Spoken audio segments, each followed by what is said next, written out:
ada sekitar 11 sampai 12 ribu yang nggak lolos, tapi itu jumlahnya sangat banyak ya teman-teman. Tapi alhamdulillah di grup kita semuanya 100% bisa lolos. Yang pertama,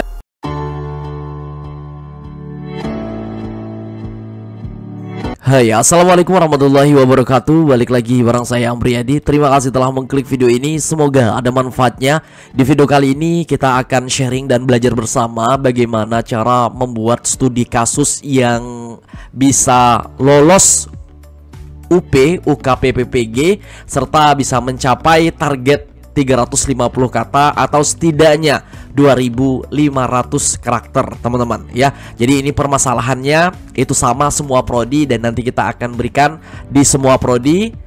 Ada 24 prodi yang akan kita sampaikan di sini. Jadi teman-teman disimak saja informasinya sampai habis. Nah, sebelum kita membahas bagaimana cara membuat studi kasus ini, ada dua tips yang kita berikan, dan ini sukses di piloting tahap 1, piloting tahap kedua yang hari ini pengumuman, serta mudah-mudahan bisa ini sukses juga di PPG guru tertentu tahap ketiga.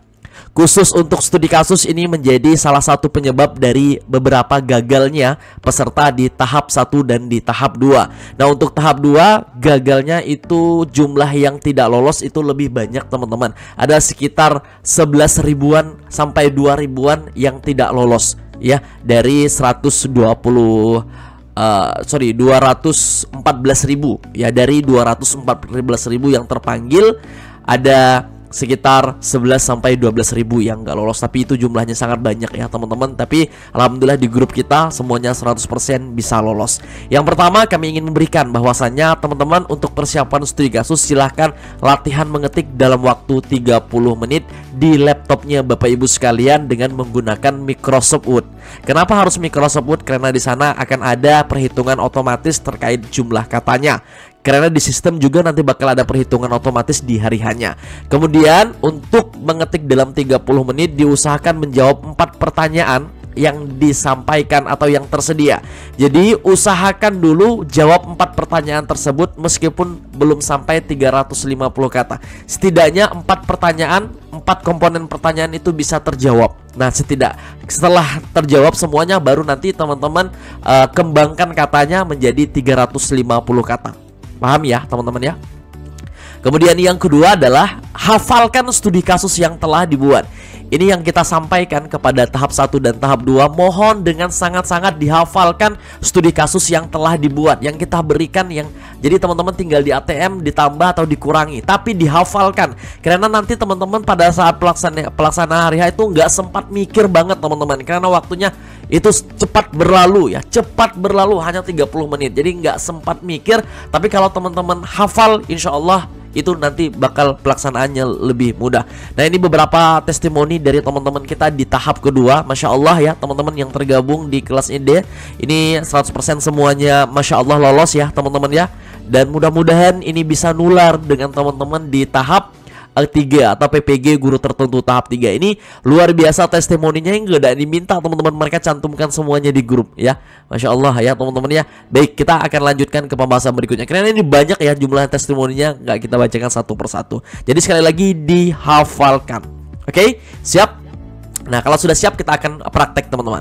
Nah, jadi untuk studi kasus ini di semua prodi ada 4 pertanyaan yang diajukan. Yang pertama adalah permasalahan apa yang dihadapi.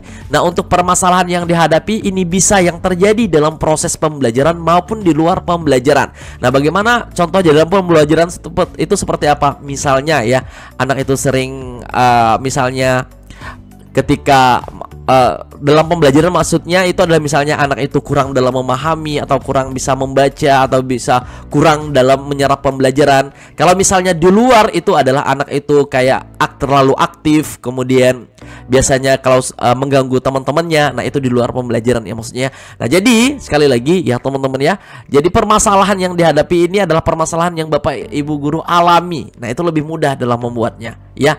Kalau bisa sih saran kami dalam pembelajaran aja, karena lebih mudah dan lebih banyak masalahnya ya. Kemudian yang kedua adalah bagaimana upaya untuk menyelesaikannya. Dari masalah yang dipaparkan, ambil satu aja masalahnya, jangan banyak-banyak. Sekali lagi, ambil satu permasalahannya, jangan banyak-banyak. Nah, untuk upaya diusahakan lebih dari 3 ya teman-teman ya. Diupayakan lebih dari 3. Kenapa? Karena biar bisa mencapai 350 kata tadi.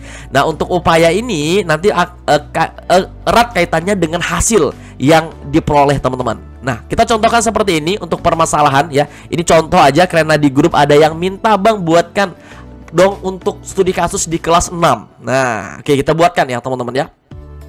Ini contohnya, perkenalkan saya Anissa, saat ini diamanahkan menjadi wali kelas 6 SD berapa ya. Karena ini adalah contoh, jadi teman-teman nanti disesuaikan saja ya.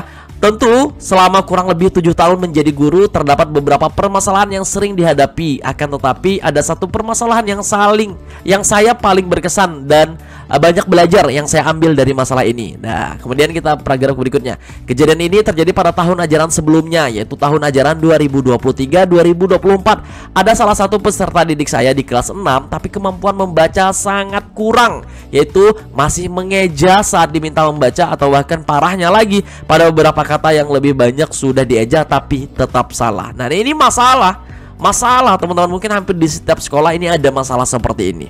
Oke, jadi teman-teman kalau pengen ATM ini nanti kita akan share bagaimana cara downloadnya ya. Kemudian ini masalahnya satu aja topik, yaitu anak tersebut kurang atau bahkan tidak bisa membaca. Bisa membaca tapi mengeja. Yang setidaknya di kelas 6 itu udah nggak mengeja lagi ya, sudah paham dengan apa yang dibacanya bahkan ya. Oke, itu masalah. Satu aja masalah, nggak usah banyak-banyak. Kemudian upayanya, nah upaya ini diusahakan lebih dari 3 atau 4 ya teman-teman ya. Nah, ini bagaimana upaya yang Anda selesaikan. Yang pertama, ketika mengetahui permasalahan ini, ada beberapa tindakan yang saya ambil dengan harapan bisa membantu menyelesaikan permasalahan peserta didik saya. Nah, ini adapun upaya atau tindak yang saya lakukan, yaitu yang pertama, mencoba berkomunikasi. Ini yang pertama ya, mencoba berkomunikasi secara individu peserta didik tersebut ketika waktu istirahat atau pada saat pembelajaran sudah selesai dan peserta lain sudah pulang. Upaya ini saya lakukan untuk mengetahui penyebab dia kesulitan membaca, apakah karena ada faktor internal maupun eksternal, serta mencari tahu apakah yang bisa membuat dia bersemangat untuk membaca. Jadi diusahakan proses penyelesaiannya secara personal, tidak usah di depan peserta didik lain.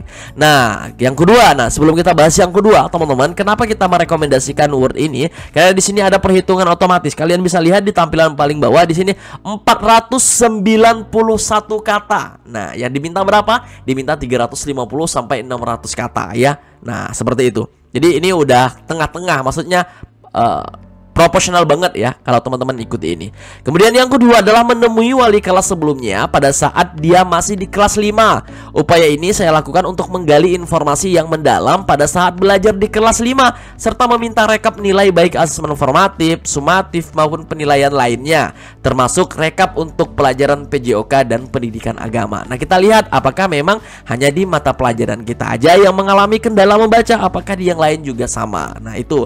Kemudian upaya yang ketiga yang dapat dilakukan adalah melakukan komunikasi yang baik dan intensif terhadap terdapat orang tua peserta didik ini. Upaya ini saya lakukan untuk mengetahui kegiatan peserta didik ini di rumah, apakah ada belajar tambahan atau tidak. Kegiatan komunikasi dengan orang tua saya lakukan juga untuk mengetahui apakah ada bimbingan langsung dari orang tuanya. Itu yang ketiga. Intinya, yang pertama ini adalah langsung dengan peserta didiknya, yang kedua adalah dengan wali kelas sebelumnya, dan yang ketiga ini adalah dengan orang tuanya. Yang keempat ini adalah melakukan beberapa riset terkait media yang sesuai dengan anak ini, khususnya agar minat dan kemauan untuk membaca bertambah, dan dengan media yang diharapkan dapat mempermudah belajar membaca.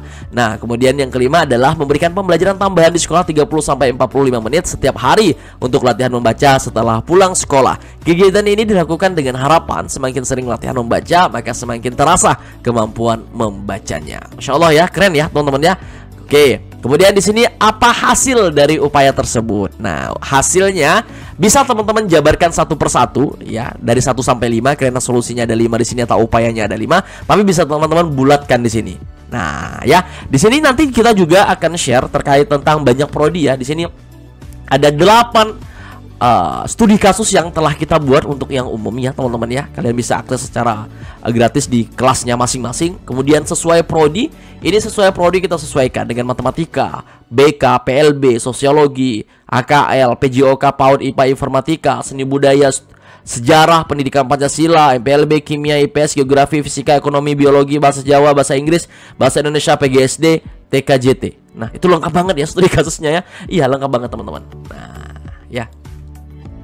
Contohnya misalnya nih yang studi kasus tahap 1, oke? Sama semuanya. Kemudian ini yang kedua. Oke? Nah, ini yang ketiga. Teman-teman bisa adopsi juga yang lain juga bisa, teman-teman. Ini yang keempat, ya. Nah, ini SMP ya. Ini permasalahannya adalah mengolah emosi. Ini PPG yang kelima, contoh studi kasus yang kelima. Ini yang keenam, ya. Ini yang umum ya, artinya semua bisa mengadopsi ini. Ini yang ketujuh dan ini yang kedelapan, ya. Ini yang 350 kata semua loh, teman-teman ya. Di atas sini sesuai prodi, tinggal teman-teman akses saja seperti ini. Ini matematika. Ya, ini kita screenshot dari PMM ya, trial PMM biar teman-teman bisa lebih mantap. Dan ini BK. Lengkap ya teman-teman ya. Ini PLB. Kemudian ini sosiologi dan lain sebagainya. Banyak. Oke, kita lanjutkan. Nanti nggak selesai. Nah, untuk hasil upayanya di sini teman-teman bisa lihat dari 5 upaya yang saya lakukan dengan harapan bisa menyelesaikan permasalahan peserta didik. Dari kelima upaya tersebut diperoleh hasil yang sangat memuaskan dalam kurang lebih 3 sampai 5 bulan peserta didik ini sudah bisa lancar membaca teks tanpa mengeja. Dan yang lebih mengejutkan lagi, dia sudah mulai percaya diri ketika diminta untuk membaca di depan teman-temannya. Kemudian hasil sumatif ketiga dan keempat juga menunjukkan peningkatan nilai yang relatif baik, bukan hanya di pelajaran yang saya ampu, tapi jika di mata pelajaran lain seperti PJOK dan pendidikan agama. Artinya peningkatannya secara menyeluruh ya, bukan hanya di mata pelajaran yang Bapak Ibu ampu. Kemudian yang keempat, nah, pengalaman berharga apa yang Anda petik ya dari menyelesaikan permasalahan tersebut? Banyak pengalaman berharga yang saya dapatkan dari permasalahan mengatasi dan menyelesaikan masalah itu, yaitu pendekatan personal, melibatkan orang tua, metode dan media pembelajaran yang bervariasi, serta kesabaran dan konsisten akan memberikan hasil yang sangat memuaskan. Hal ini terbukti dari kisah peserta didik saya langsung. Oke, ini bisa dikembangkan lagi ya teman-teman ya, bisa dimaksimalkan lagi. Nah ya, nah seperti itu teman-teman. Ini kalau seperti ini kalian membuat, ya dijamin 100% Bang Am yakin bakal lolos untuk studi kasusnya. Tinggal di UP. Kalau di UP teman-teman bisa belajar di mana? Iya, belajar di tryout PMM. Cermati aja jenis-jenis soal PMM itu, insya Allah bakal keluar teman-teman. Di sini kita sudah siapkan mulai dari PGSD, matematika, BK, PAUD, PJOK, bahasa Inggris. Ini lengkap, pakai banget ya teman-teman. Ini lengkap, pakai banget. Nanti tinggal belajar materi seperti ini. Dan ini kita lengkapi juga dengan studi kasus. Untuk latihan soalnya teman-teman bisa lihat di sini ya. Ada soal PCK, ada soal SJT di 24 prodi yang kita buat di sini, yang kita ambil dari PMM tryout biar teman-teman lebih mahir, lebih bisa dalam, lebih ingat ya, dan lebih paham, lebih mengerti dalam mengerjakan soal-soalnya. Membedakan antara soal PCK dan SJT seperti itu. Mudah-mudahan bisa bermanfaat ya. Dan nanti kalau setelah klik materi nanti bakal ada keterangan seperti kayak memuat materi seperti ini. Nah, kalau memuat seperti materi ini ya, memuat materi ini teman-teman ditunggu aja ya, ditunggu aja karena memang banyak yang akses. Nah, nanti bakal ada 2 keterangan seperti ini. Ini soal dan kunci jawaban tryout. Klik saja seperti ini teman-teman. Nah ya. Ini sama persis soalnya, sama persis teman-teman. Kita lihat di sini. Wah, ya. Nggak kabur ya. Tapi kalau pakai HP nggak kabur, kalau pakai laptop nggak kabur ya. Nah, karena tadi baru dibuka. Sama ya teman-teman ya jawabannya ya. Nah, kemudian kalau misalnya ini studi kasus ini untuk PGSD. Jadi per prodi kita buatin buat teman-teman. Jadi nggak perlu membuat atau tinggal nanti dikembangkan saja. Ini banyak semua prodi, ada 24 prodi teman-teman. Terima kasih. Bagaimana cara mengaksesnya? Mudah banget teman-teman ya, mudah banget. Yang pertama, kalian bisa langsung ke Google dan ketikkan kelas ide seperti ini. Ya. Kemudian jangan lupa klik pada bagian paling atas kelas ide ini. Maka akan ada tampil seperti ini ya. Nah, dan jangan lupa gabung event umroh gratis di tahun 2025. Masya Allah teman-teman, mudah-mudahan rezeki. Kemudian jangan lupa untuk pendaftar baru, klik daftar saja di sini.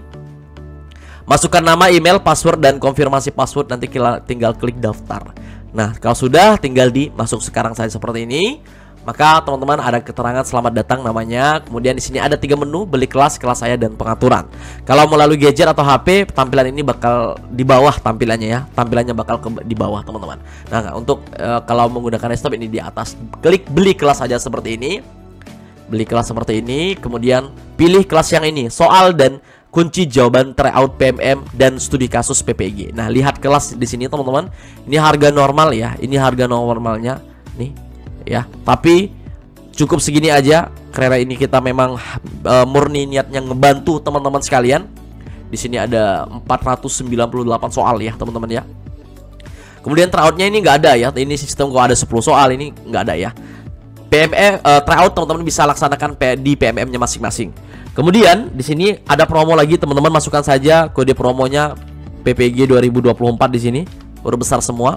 Dari yang harganya segini, kalau teman-teman terapkan dengan kode ini bakal dapat potongan menjadi berapa? Ya, hanya segini aja teman-teman. Hanya segini aja udah bisa akses semuanya. Yang pastikan teman-teman ya, pastikan semua prodi teman-teman di sini tercantum ya. Nanti tinggal klik bayar saja seperti ini. Yang pertama, teman-teman bisa transfer bank, bisa wallet, dan bisa pembayaran QR. Transfer bank bagaimana? Nah, misalnya teman-teman ingin transfer ke Bank BRI, klik BRI seperti ini, silahkan transfer ke yang ini. Nah, namanya, kemudian nominalnya. Untuk admin pembayarannya itu sudah ditanggung sama platform Kelas ID. Jadi teman-teman nggak perlu bayar admin lagi. Masya Allah ya. Kemudian wallet tinggal dipilih aja wallet yang mana. Kemudian pembayaran QR tinggal di barcode aja. Nah, 2-3 detik setelah payment, teman-teman nanti kelasnya bakal muncul. Di mana? Di menu kelas saya di sini. Di menu kelas saya. Nah, ini ya yang tadi teman-teman beli ya, soal dan kunci jawaban tryout PM. Nanti tinggal lihat kelas saja di sini dan teman-teman bisa akses semua fitur yang ada di kelasnya. Jadi nggak dikirim file, tapi teman-teman bisa akses di kelasnya. Dan ini eksklusif ya, tidak ada di yang lainnya teman-teman. Terima kasih, sehat selalu. Assalamualaikum warahmatullahi wabarakatuh. Semoga lolos, semoga diberikan kelancaran. Dan kami akhiri, sehat-sehat teman-teman. Assalamualaikum warahmatullahi wabarakatuh. Sampai ketemu di video berikutnya.